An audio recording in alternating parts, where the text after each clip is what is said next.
మీకు ఒక suspense crime థ్రిల్లర్ని ఇప్పుడు నేను మీకు చూపించబోతున్నాను. చూపించే ముందు ప్రస్తుతం నేను ఉయ్యూరులో ఉన్నాను. ఉయ్యూరులో ఒక ఫ్యామిలీ, రిటైర్డ్ ఫ్యామిలీ ఉన్నారు. ఒకసారి ఫస్ట్ ఆ ఫ్యామిలీని ఒకసారి మీరు చూడండి. భార్య భర్తలు ఇద్దరు కూడా ఒక చిన్న ఇంట్లో ఉంటున్నారు. వెనకాల ఉయ్యూరు టౌన్ సీఏ ఉన్నారు. ఇదంతా కూడా ఏం జరిగిందని మీకు చెప్పే ముందు ఒక్కసారి ఈ వీడియో ఒకసారి చూడండి. Sir you are visible sir. Sir you are visible sir. Thank you very much sir. Thank you very much sir. That's why I am asking you sir. You are still visible sir. अपना अपना मुंह दिखाया है इसलिए बोल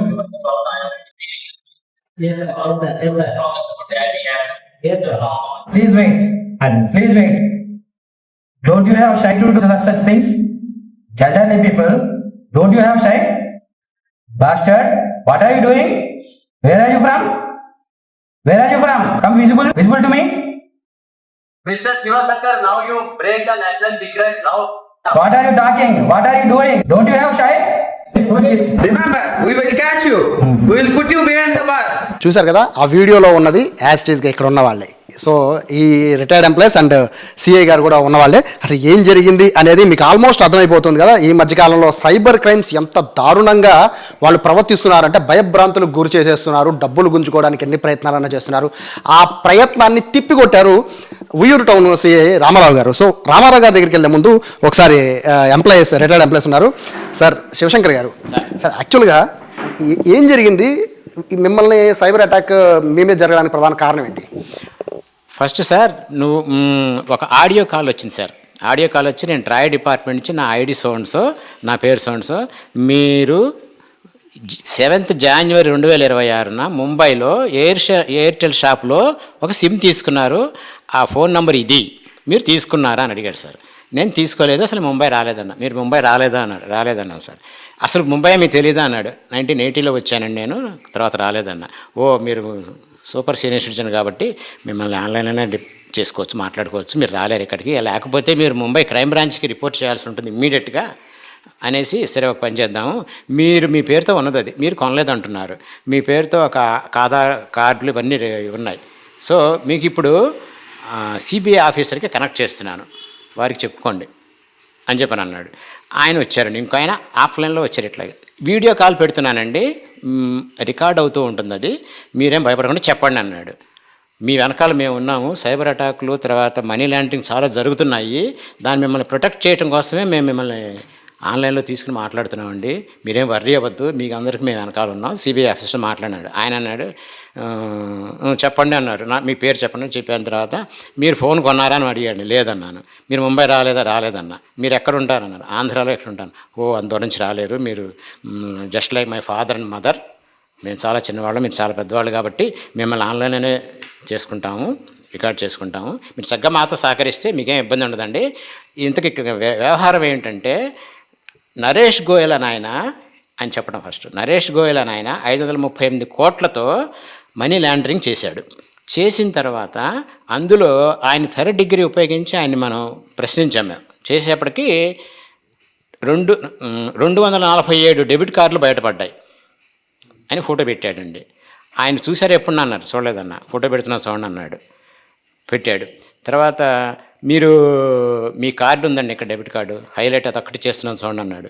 ఎట్లా ఇస్తారండి, నాకు ఆల్రెడీ లైవ్లో ఉన్న డెబిట్ కార్డు ఉంది, కెనరా బ్యాంక్ ఎట్లా ఇష్యూ చేసిందన్న అంటే అక్కడ ఫేక్ న్యూస్ చెప్పాడు. మళ్ళీ మీరు ఇంకో ఫోటో పంపిస్తున్నాను చూడండి అని.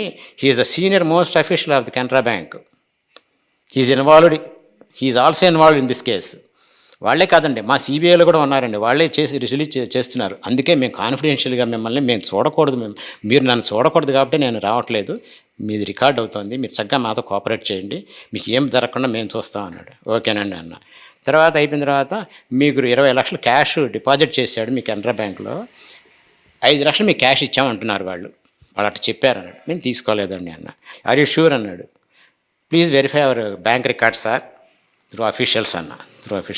సరే ఓకే, అట్టయితే మేము చూసుకుంటాం, అది కోర్టు చూసుకుంటాం సార్, అది మా పని కాదు అని. ఓ పని చేయండి, మీదంతా రికార్డ్ అవుతుంది కదా, ఇప్పుడు మీరు ఏం చేస్తున్నారు, ఎక్కడున్నారు, మీరు ప్రొఫెషన్ ఏమిటి, మీ క్వాలిఫికేషన్ ఏంటి అన్నాడు. చెప్పా. తనే చెప్పింది, మీరు హిందీ చెప్పింది. సరే నాతో ఇంగ్లీష్లో మాడమన్నాను, ఆయన ఆవిడతో హిందీలో మాడు అని నాకు చెప్పినవన్నీ మళ్ళీ ఎక్స్ప్లెయిన్ చేశాడు హిందీలో. ఆయన ఇవన్నీ చేస్తున్నప్పుడు అంటే కంగారు పడ్డం చాలా కామన్ సార్. కంగారు పడిపోతూ ఉంటాం, అంటే మన ఇక్కడ పొరపాటు చేశానా అనే ఫీలింగ్ వస్తుంది కదా. సో ఇట్లా మాట్లాడినప్పుడు మీరేమనుకున్నారు, అంతా రియలే అనుకున్నారా? రియల్ అనుకుంటూ, కానీ నేను తప్పు చేయలేదు, కాన్ఫిడెంట్గా మాట్లాడానండి. కాన్ఫిడెన్స్ లేకపోతే తడబాటు వస్తుంది. పైగా నేను ఒరిజినల్గా ఇంగ్లీష్ మీడియం అని కాదు, కానీ నేను ఆశ్చర్యపోయానండి. నేను ఇంగ్లీష్ మాట్లాడానా, తడువుకోకుండా మాట్లాడాను. ఇట్లా గ్యాప్ కూడా రాలేదండి. తడువుకోకుండా మాట్లాడి చక్కగా అన్నిటికీ సమానం చెప్పాను. Sir you're fully cooperated with me. So ఈ రికార్డ్ అంతా నేను ముంబై ఎంసీబీ అని ఉంది, ముంబై క్రైమ్ బ్రాంచ్ ఉంది, ఆఫీసర్ లైన్లోకి వస్తాడు, మీరు ఆయనతో మళ్ళీ చెప్పండి, ఆయన ఎవడితే చెప్పండి అన్నాడు. I think both are same. మీరు కరెక్ట్గా మాట్లాడండి, ఉన్నదన్నట్టు చెప్పండి, మేము సేవ్ చేస్తాం. సిబిఐ సేవ్ చేస్తుంది, మేము అంతా సేవ్ చేస్తే మీకు ఏం ప్రాబ్లం లేకుండా మేము రిపోర్ట్ సబ్మిట్ చేసిన దాన్ని బట్టి మీ మీద ఉన్నటువంటి కేసు తొలగించబడుతుంది అనేటప్పటికి సరే అని చెప్పానండి. నేను దీన్ని సుప్రీంకోర్టుకి సబ్మిట్ చేస్తానండి, రేపు పొద్దున మీకు ఆయన నుంచి లైవ్ టెలికాస్ట్ ఉంటుంది, మీరు ఆయనతో కూడా చక్కగా ఇవన్నీ మాట్లాడండి, ఆయన ఏం అడిగితే చెప్పండి అన్నాడు. సరే సార్ అన్న. మీ కాల్ని రేపు పొద్దున్నకి సుప్రీంకోర్టులో నుంచి మీ హీరింగ్ ఉంటుందని చెప్పారు. నేను పంపించేశానండి, ఎప్పుడు ఉంటుందో రేపు పొద్దున్న నాకు వాళ్ళు చెప్తారండి అన్నాడు. మర్నాడు పొద్దున్న 9 గంటలకు మీరు రెడీగా ఉండండి ఇక్కడ అన్నాడు. కూర్చున్నాం సార్, మొన్న పొద్దున్న కూర్చున్న తర్వాత హలో అన్నాడు. వచ్చారు ఉన్నారు కదా అన్నాడు. సరే ఇప్పుడు నేను కనెక్ట్ చేస్తున్నాను, మీకు చీఫ్ జస్టిస్ లైన్లోకి వస్తారు, నేను మీరు వాళ్ళు రావంగానే హానరబుల్గా లేచి నుంచోండి చాలు అన్నాడు. సరే మామూలుగా నుంచున్నాము. అప్పటికి please sit down mister Shivashankar and Bharathalakshmi అన్నాడు. కూర్చున్నాము. ఆయన క్వశ్చన్స్ వేశాడు. సార్ మీరు ముంబైలో ఫోన్ కొనుక్కున్నారా, ఈ నెంబర్ మీదేనా అని అడిగాడండి. Same questions. ఆ క్వశ్చన్ అడగంగానే నాకు 100% తేలిపోయింది సార్. సుప్రీంకోర్టు చీఫ్ జడ్జి నన్ను ఆ క్వశ్చన్ లైవ్లో అడుగుతారా అనేది నాకు అప్పుడు అసలు 100% క్లియర్ అయిపోయింది. 8 అవర్స్లో ఇస్తూ వాళ్ళు జడ్జి గారు చెప్తారు, రిలీజ్ చేస్తారు, అది మీకు ఇచ్చేస్తాము. సో మీరు రిలీవ్ అవ్వచ్చు, ఈ కేసు నుంచి రిలీవ్ అవ్వచ్చు. ఈ ఫోన్ మాత్రం ఇలాగే ఉంచండి, జారీ చేయండి, ఇలాగే దీన్ని ఏం పని చేయొద్దు అని చెప్పారు. అది వాళ్ళు మాకు ఇచ్చింది. వాళ్ళు 9 లైన్లోకి వస్తారు కదా, మేము మా పనులను కంప్లీట్ చేసుకుని లైన్లో ఉంది ఆ తలుపులో వేసిన బండి తీసుకుని బయటికి వెళ్ళిపోయామండి. 8 బయటికి వెళ్ళిపోయాం. టిఫిన్ తిందాం, బయట తిందాం, మా తమ్ముడు వంటికి తిందామని అయ్యేటప్పటికి చివరికి చేసి సార్తో మాట్లాడాలి, నేను డైరెక్ట్గా వెళ్ళనా అని మా తమ్ముడిని అడిగితే ఇక్కడే ఆఫీసు, నేను మాట్లాడిస్తానని ఫోన్ చేశారండి. ఫోన్ చేసినప్పుడు సార్ వెంటనే రియాక్షన్, నేను విజయవాడలో ఉన్నాను, నేను మీకు హెల్ప్ చేసి నేను ఉన్నాను, మీ వెనకాల భయం వద్దు. సిఐ గారికి చేశారు మీరే, అంటే లైన్లో ఉన్నప్పుడే మీరు పోలీసులు కాంటాక్ట్ అయ్యారు. వాళ్ళు అప్పుడు వెళ్ళిపోయారు. నిన్న పొద్దున వెళ్ళా నేను బయటికి. నిన్న పొద్దున కాంటాక్ట్ చేశాం మా తమ్ముడు ద్వారా, నేను చేయలే అనేసి కాంటాక్ట్ చేస్తే ఆయన అన్నారు, సార్ మీరు ఎక్కడున్నా నేను వచ్చేస్తాను, డైరెక్ట్ ఫోన్ చేశారు సార్ నాకు ఆయన. అప్పుడు నాకు నేను బలం వచ్చి సార్ మేము వెయిటింగ్ అన్నాను. సరే ఆయన వచ్చారు, ఇక్కడనే సెటప్ చేసుకున్నాం, మాట్లాడాము.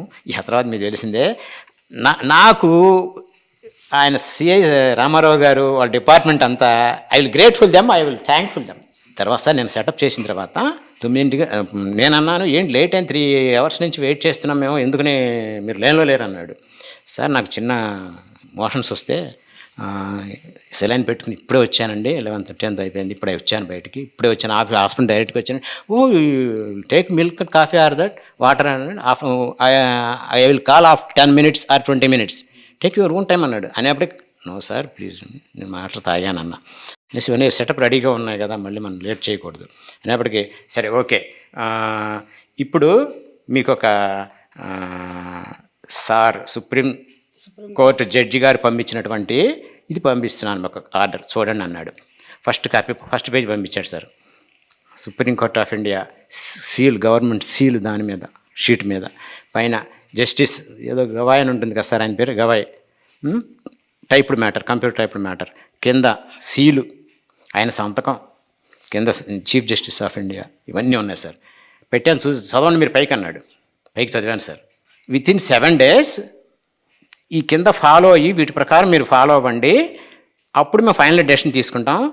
మీరు ఇప్పుడు ఫాలో అయ్యే దాన్ని బట్టే మీ కేసు ఆధారపడి ఉంటుంది అందులో ఉంది. సెకండ్ పేజీలో మీరు మీ దగ్గర ఉన్నటువంటి షేర్స్ కానీ, మ్యూచువల్ ఫండ్స్ కానీ, సెక్యూరిటీస్ కానీ, గోల్డ్ కానీ, ఆర్నమెంట్స్ కానీ, బ్యాంక్ అకౌంట్స్ కానీ, తర్వాత sites, properties, postal certificates, any certificates, Gmail, email IDs including passwords అని అన్ని పేజీలకు చేసుకుంటూ వచ్చారు. 5 పేజీలు మొత్తం చేసుకుంటే ఇవన్నీ మీరు సబ్మిట్ చేయాలి. చేయలేకపోతే అండర్ సెక్షన్ సౌండ్స్ మీరు 3 to 5 years imprisonment are 5 to 10 years imprisonment are occasionally life imprisonment because this is the money laundering case అని చెప్పి కింద సైన్ చేసి పెట్టేశారు సార్. నాకు తెలుసు కదా సార్ అది వేకని. What is this sir? Yesterday only they told me you are supported CBI, today he's reversed, he's అవి రివర్స్ కనబడుతుంది మాకు, ఇదేమిటిది అంటే, లేదండి మీరు డాక్యుమెంట్స్ సబ్మిట్ చేయండి, నీకు 20 minutes టైం ఇస్తున్నాను, చక్కగా కాఫీ నీళ్ళు తాగి మంచిలు తాగి అవి డాక్యుమెంట్స్ తీసుకొని ఇవన్నీ ఎప్పట్లో కంప్లీట్ చేసాం పూర్తిగా 20 minutesలో నాకు ఇమ్మన్నారు. 20 minutesలో ఇవ్వాలి, లేకపోతే మాత్రం మీకు ఖచ్చితంగా హడావుడి చేస్తామని చెప్పి వాళ్ళ మొత్తం మీనింగ్ అదే కదండి. భగ్నం చేసింది ఎవరో కాదు, సిఐ రామారావు గారు. సార్ నిజంగా మీకు కంగ్రాట్స్ సార్. ఎందుకంటే ఈ వీళ్ళిద్దరూ చూస్తుంటే అంటే ఎవరో వీళ్ళు స్టేషన్కి వచ్చి వాళ్ళు పరిగెత్తున కంగారులో బీపీలు షుగర్లు పెరిగిపోయే పరిస్థితి ఉంటుంది. సో ఈ మూమెంట్లో మీరు వచ్చి వీళ్ళని సేవ్ చేయడమే కాదు, వాళ్ళని కూడా మీరు ఆ వీడియోలు చూస్తుంటే చాలా హ్యాపీ అనిపించింది. ఎందుకంటే వాళ్ళు మీ దెబ్బకి వాళ్ళు బెదిరిపోయి మొత్తం బ్లాక్ కూడా చేశారు. సో అసలు మీరు చెప్పండి, అంటే ఈ ప్రధానంగా వీళ్ళని ఎందుకు టార్గెట్ చేశారు? ముఖ్యంగా ఈ రోజుల్లో ఈ డిజిటల్ అరెస్ట్ సంబంధించి బాగా టార్గెట్ చేసేది ఎవరైతే ధనవంతులు ఉన్నారో, వృద్ధులు ఉన్నారో, ఇటువంటి వాళ్ళని బాగా టార్గెట్ చేస్తున్నారు. వీళ్ళ డేటా కూడా బయట దొరికే అవకాశం డార్క్ వెబ్లో ఏదైతే ఇప్పుడు ఫర్ ఎగ్జాంపుల్ డేటా ఏ విధంగా దొరుకుతుందంటే రిటైర్డ్ ఎంప్లాయీస్ యూనియన్స్ ఉంటాయి, ట్రెజరీ ఆఫీస్లో చిన్న చిన్న కాంట్రాక్ట్ ఎంప్లాయీస్ ఉంటారు, ఇలాంటి చోట్ల డేటా దొరికే అవకాశం ఉంది. అలాగే యూఎస్ కాన్సులేట్ ఆఫీస్లో, పాస్పోర్ట్ ఆఫీస్లో చిన్న చిన్న ఎంప్లాయీస్ ఉంటారు. వీళ్ళందరూ కూడా బయటికి ఎవరు వెళ్తున్నారు, ఎవరు వర్క్ చేస్తున్నారు, రెగ్యులర్గా ఫారెన్ విజిట్స్ చేసేది ఎవరు, ఇటువంటి డేటా. అలాగే మా సూపర్ మార్కెట్స్లో కానీ, గోల్డ్ షాపుల్లో కానీ, ఇలాంటి చోట్ల ప్రతి చోట కూడా ఎవరైతే ఎక్కువ డబ్బు స్పెండ్ చేస్తున్నారో వాళ్ళకి సంబంధించిన డేటా ఈజీగా దొరికే అవకాశం ఉంది. ఆ డేటాని చిన్న చిన్న ఎంప్లాయీస్ దాన్ని థెఫ్ట్ చేసి అలాగే డార్క్ వెబ్లో పెట్టి అమ్మేసి అవకాశం ఉంది. ఆ డార్క్ వెబ్లో డేటా కలెక్ట్ చేసుకుని ఇటువంటి అఫెండర్స్ ఇండియన్ నెంబర్స్ నుంచి కంబోడియాలోనో లేదంటే మయన్మార్లోనో అలాంటి చోట్ల ఉంటూ ఇండియన్ నెంబర్స్ వాట్సాప్ అక్కడ యాక్టివేట్ చేసుకుని ఇలాంటి క్రైమ్ అంతా చేస్తూ ఉంటారు. దీంట్లో రిటైర్డ్ ఎంప్లాయీస్ డేటా వాళ్ళ దగ్గర ఉన్నట్టుంది. సార్ వాళ్ళని టార్గెట్ చేశారు. యాక్చువల్గా మీకు ఇన్ఫర్మేషన్ రాగానే బేసిక్గా అంటే తప్పుగా అని కాదు సార్, బేసిక్గా ఎట్లా ఉంటుందంటే పోలీసులు అనగానే సైబర్ క్రైమ్గా అంటే వచ్చి కంప్లైంట్ ఇచ్చాక చూడొచ్చులే అనే ఫీలింగ్ ఉంటుందేమో చాలా మంది జనాల అభిప్రాయం సార్. అందరికి కూడా అదే, అంటే ఫోన్ చేస్తే రోజుకు 100 calls వస్తూ ఉంటాయి బట్ మీరు అలా కాదు, ఒక్క కాల్ వస్తే ఇమీడియట్గా లైవ్లో ఉండగా వాళ్ళని పట్టుకున్నారు. అది ఏం జరిగింది సార్ స్టోరీ? మేము ఈ మధ్యకాలంలో మా జిల్లా ఎస్పీ విజయసాగర్ నాయుడు ఐపీఎస్ గారు ఈ సైబర్ క్రైమ్స్ మీద ఎక్కువ కాన్సన్ట్రేషన్ చేయమని చెప్పి మాకు ఇన్స్ట్రక్షన్స్ ఇవ్వడం జరిగింది. ఈ సైబర్ క్రైమ్ ఎక్కడ రిపోర్ట్ అయినా సరే మేము దాంట్లో డీప్గా ఎంక్వైరీ చేస్తున్నాం. ఈ పర్టికులర్ కేసులో నాకు ఎప్పుడైతే కాల్ వచ్చిందో అతను ఇంకా లైన్లోనే ఉన్నారని చెప్పారు. ఇది చాలా అరుదైన సన్నివేశం. చాలామంది ఈ క్రైమ్ అంతా కంప్లీట్ అయ్యే వరకు కూడా 1 వారం రోజులు, 10 రోజులు, 2 రోజులు, 3 రోజులు లైన్లోనే ఉండి ఈ డబ్బులని ట్రాన్స్ఫర్ అయిన తర్వాత మాత్రమే మనకు రిపోర్ట్ వస్తుంది డిజిటల్ అరెస్ట్లో. పర్టికులర్ దీంట్లో లక్కీగా ఏం జరిగిందంటే మన వాళ్ళకి కొంచెం టైం దొరికింది. ఆ టైంలో నాకు సమాచారం ఇచ్చారు. ఇమీడియట్గా నాకు అర్థమైంది ఇది డిజిటల్ అరెస్ట్ అని చెప్పి నేను వెంటనే ఇక్కడికి వచ్చి మన వాళ్ళకి బ్రీఫ్ చేసి ఈ విధంగా మాట్లాడండి, అతన్ని లైన్లోకి వచ్చి ఈ విధంగా చేయండి అని చెప్తే శివశంకర్ గారు ఎగ్జాక్ట్గా మేము ఎలా అయితే చెప్పామో ఆ విధంగా మాట్లాడారు. చివరికి అతను లైన్లోకి వచ్చారు. మాకు అప్పటివరకు మేము కలెక్ట్ చేసుకోవాల్సిన డేటా కూడా మేము కలెక్ట్ చేసుకున్నాము. లైన్లోకి వచ్చిన తర్వాత ఇంకా వాళ్ళు పర్టికులర్గా బ్లాక్మెయిల్ చేసి స్థాయికి వచ్చేస్తారు. స్థిర చరాస్తుల వివరాలు, అలాగే సెక్యూరిటీస్, బాండ్స్, డిపాజిట్స్, గోల్డ్ అన్ని వివరాలు కూడా తీసుకుంటున్నారు. తీసుకుని ఇంకా ఫైనల్గా ఇంకో 2 గంటల్లో ఈ వృద్ధుల్ని బాగా భయపెట్టి అవంతా ట్రాన్స్ఫర్ చేయించుకుని వ్యవహారం చేయబోతారని చెప్పి అర్థమై నేను ఇంటర్వ్యూన్ అయ్యి మధ్యలోకి వచ్చి ఎప్పుడైతే అతను క్వశ్చన్ చేశానో ఆల్రెడీ రియల్ పోలీసుని చూడగానే వాడు భయపడి ఆఫ్లైన్ అయిపోయాడు. మొత్తం ఆ నెంబర్స్ కూడా బ్లాక్ అయిపోయినాయి. తిరిగి మనం కాల్ చేద్దామని కూడా కాంటాక్ట్ అయ్యే పరిస్థితి లేదు అవతల వైపు నుంచి. బేసిక్గా రికార్డ్ చేసే అవకాశం లేదా సార్ మొబైల్లో? అంటే వీళ్ళు రికార్డ్ చేయలేరు సార్, అంటే అవతల పర్సన్స్ ఏం చెప్తున్నారు అనేది? అవతల పర్సన్స్ అది డిజేబుల్ చేస్తారు. స్క్రీన్ రికార్డ్ చేద్దామన్నా కూడా అవ్వదు. అవతల పర్సన్స్ అది సెట్టింగ్స్ ఆ విధంగా చేస్తారు, డిజేబుల్ చేస్తారు. స్క్రీన్ రికార్డ్ అవ్వదు వాళ్ళు చేసి. ఎక్స్ట్రా వాళ్ళు ఇటువంటి బాధ్యతలు ఇంకెవరు ఉంటే స్క్రీన్ రికార్డ్ చేసి మీకు ఇచ్చే అంత స్కోప్ ఉండదా సార్ అని? కొన్ని సందర్భాల్లో చేయొచ్చు, కొన్ని సందర్భాల్లో వాళ్ళే డిజేబుల్ చేస్తారు. స్క్రీన్ రికార్డింగ్ చేసి కటింగ్ ఎడ్జ్ టెక్నాలజీ వాడుతూ ఉంటారు వాళ్ళు. అవతల వాళ్ళు స్క్రీన్ రికార్డింగ్ చేయకుండా ఏవైతే సెట్టింగ్స్ ఉంటాయో అన్నీ చేస్తూ ఉంటారు. ఆటోమేటిక్గా వాళ్ళకి కూడా అర్థమవుతుంది. స్క్రీన్ రికార్డింగ్ చేస్తుంటే వాళ్ళకి కూడా నోటిఫికేషన్ ఇలా ఉంటుంది, స్క్రీన్ రికార్డింగ్ చేయకూడదని చెప్తారు. మీరు అబ్జర్వ్ చేసిన దాని ప్రకారం అంటే అంటే అంత ఈజీగా దొరకరు, బట్ ఐ థింక్ నేను అనుకోవడం, బట్ మీకు ఏమైనా ఇన్ఫర్మేషన్ వచ్చింది సార్? అంటే వాళ్ళు ఎక్కడి నుంచి చేశారు ఏంటి ఏమైనా ఇన్ఫర్మేషన్? అది నెంబర్ వచ్చి నార్త్ ఈస్టర్న్ స్టేట్కి సంబంధించిన నెంబరు. ఎవరైనా సరే డిజిటల్ అరెస్ట్లో ఎక్కువ నెంబర్స్ ఇండియా ఉంటున్నాయి, వాట్సాప్ నెంబర్స్ కానీ కాంటాక్ట్ అయ్యే నెంబర్స్ కానీ ఇండియావే ఉన్నాయి. అవన్నీ కూడా ఫేక్ ఐడీస్ మీద తీసుకున్న నెంబర్స్. ఆ నెంబర్స్ ఏదైతే మన ఈ ఈస్టర్న్ కంట్రీస్ ఏవైతే ఉన్నాయో, కంబోడియా కానీ మయన్మార్ కానీ అలాంటి దేశాల్లో అక్కడ పెట్టి ఆపరేట్ చేస్తున్నారు. ఆ నెంబర్స్ యాక్టివేట్ చేసుకుని అక్కడి నుంచి ఈ సైబర్ క్రైమ్ అంతా ఆపరేట్ చేస్తున్నారు. ఇది ఈ మొత్తము ఈ చెప్పిన ఈ క్రైమ్ థ్రిల్లర్ స్టోరీ ఇది. సో ఎవరైనా కూడా సైబర్ క్రైమ్ బాధితులు ఉంటే కనుక బాధితులు కాకుండా ఉండాలంటే మాత్రం ఇటువంటి అవగాహనల్ని మీరు పెంచుకోవడం కాదు, మీతో పాటు ఇంకో 10 మందికి ఇటువంటి విషయాలు షేర్ చేస్తే కనుక మీ బంధువులు కూడా ఇటువంటి సైబర్ అరెస్ట్ల బారిన పడే అవకాశం ఉండదు. కెమెరా పర్సన్ కృష్ణతో సాయి, సుమన్ టీవీ, ఉయ్యూరు నుంచి.